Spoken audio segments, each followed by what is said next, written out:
Hi, as usual, I'm going to start with the most important aspects of 0.1 update. Then I'll talk about more personal stuff. So, this is the save update, since the most important feature is related to game saves. There are many changes that you can also check out on Discord.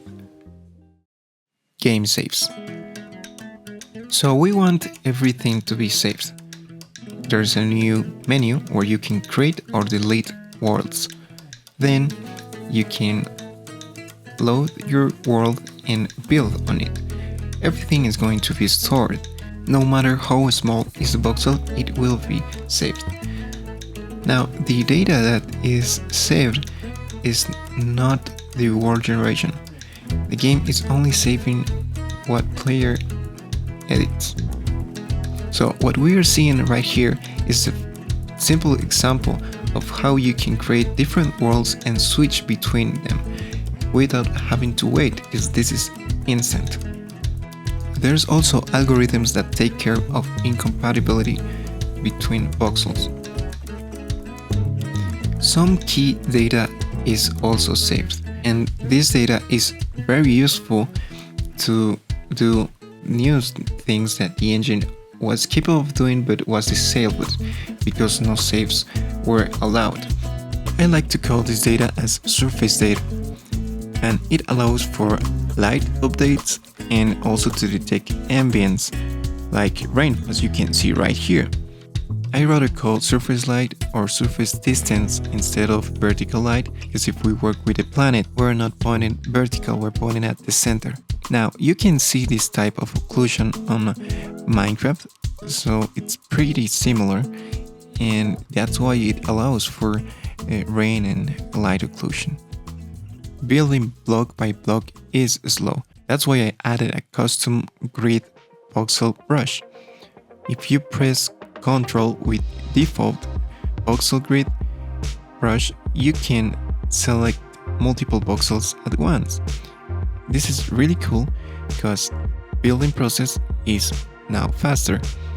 You know, building block by block could be really slow. You can also do this selection not only on the horizontal with mouse. You can also go up or down using the mouse wheel or Q or E. This can be done at different voxel sizes.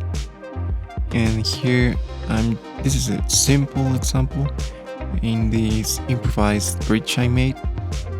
You can also mark the volume and delete it. So I think this is gonna be really useful for you guys. And one thing I wanna add is that it's not really intuitive to use. Still is the first custom grid version, and I'm still experimenting on how controls will be. So it's kinda janky to use, but it will improve, I promise. I remember I took a lot of time making stairs block by block, and now you see you can do that really fast. Better global illumination. Some of my rendering code was really bad. By fixing some of the formulas of lighting, global illumination started to look better. It's unreal as how shadows project colors, but I think this is a cool feature for this engine. Right now, shadows are also stronger than before. Okay, let's talk about world generation. Here I have this structure, a bridge and this ruin. As you've seen, I built this manually. And now I want to show you the problem of world generation, which is the one that took me months to solve, and that is related to game saves too. So this is the problem. What if the player builds something and me as developer changes the world generation? What will happen with that building? Let's make this clear by changing seed. As you see, this is a different world generation with a different seed. It's in an ocean. Our structure and world lost consistency with the previous world and original source. This is really bad.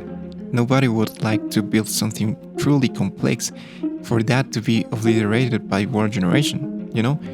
It could be overlapped by terrain, like in this example. Or maybe there could be a tree structure in another position, and that tree could overlap the structure that the player built. As you see, this problem has many considerations, so I came up with a lot of tricks to solve this. Mostly because I want the player to be able to build, preserve the world, and also, if there's an update, be able to play the new update with the new world. I don't want the player to be stuck in older versions. I want the world to be compatible across different world generations. To solve this, I designed a system that takes samples to then be used by world generation to adapt. This algorithm is the adaptive procedural world generation algorithm. To see how it works, I have this map. This world has a specific world generation. I want you to remember that behind this structure there is a small lake. Now, this is seed 25. We're gonna change to seed 53. At first, you can see that it still looks the same. Well, it changed a bit. Now, if we see the map, we are in a different world generation. Let's look behind the structure. What do we have? An ocean. So as you can see, the world generation changed. The areas that wasn't visited by player adapted. This allows for compatible game saves across multiple versions.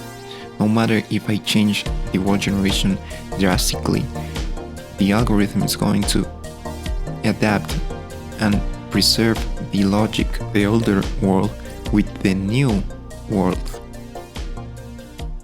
Continuing with world generation, there is a few new vegetation types. The pine tree or spruce tree, which is going to spawn in the forest. It doesn't have animations, but I'm going to add them later. Other biome that had changed was the desert. There are new vegetations like cactus and grass that also spawn on deserts. Rivers also changed. They now have rocks underwater and they can switch between sand and dirt. There's also a new menu that you can access by pressing H key. This is the help menu.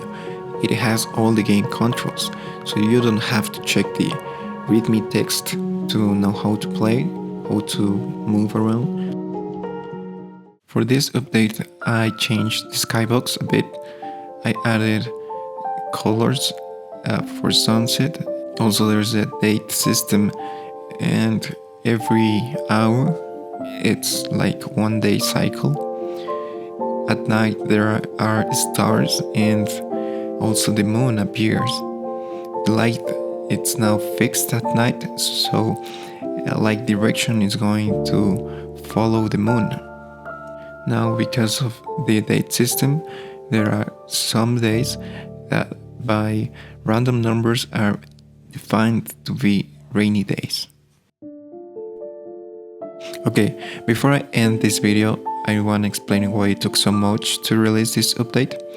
And the reason was I traveled and moved to another place because I am starting a medical internship. And because of that, my time distribution changed. Yeah, I want to tell you that I'm still working on this. Maybe development speed is going to slow down, but I'm still going to do this on my free time. With nothing much to say, I want to thank all my Patreons. Thanks for supporting this project. I'll keep you updated, guys, on my socials about the progress. And yeah, thank you for watching this video. I'll see you in the next one.